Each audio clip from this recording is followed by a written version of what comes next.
Viloyat qurilish va uy-joy kommunal xo'jaligi sohasida hududiy nazorat inspeksiyasi tomonidan Uzun va Sho'rchi tumanlarida barpo etilayotgan ko'p qavatli aholi turar joylari hamda ijtimoiy soha obyektlarida belgilangan tartibda nazorat ishlari olib borildi.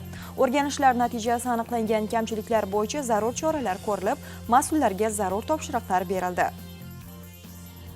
Viloyat qurilish va uy-joy kommunal xo'jaligi sohasida hududiy nazorat inspeksiyasi mas'ullari tomonidan Uzun tumanida barpo etilayotgan ko'p qavatli uylarning holati ko'zdan kechirildi. O'rganishlar jarayonida obyektlarda amalga oshirilayotgan qurilish-montaj ishlari, foydalanilayotgan qurilish materiallarining sifati, loyiha hujjatlariga rioya etilishi hamda amaldagi qurilish me'yorlari va qoidalariga muvofiqligi o'rganildi. Shuningdek, ishlarning texnologik ketma-ketligi va xavfsizlik talablariga amal qilinishi holatlari ko'zdan kechirildi. Uzun tumanidagi 5 qavatli turar joy binosini monitoring ishlari olib borildi.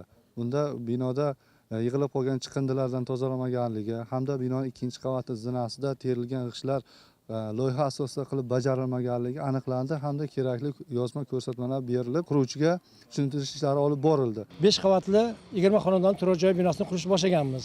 Hozir 3-qavatdamiz. Inspeksiya tomonidan qurishimizga kelib ko'rilganda kamchiliklar aniqlandi. Kamchiliklarning hammasini bartaraf qilamiz.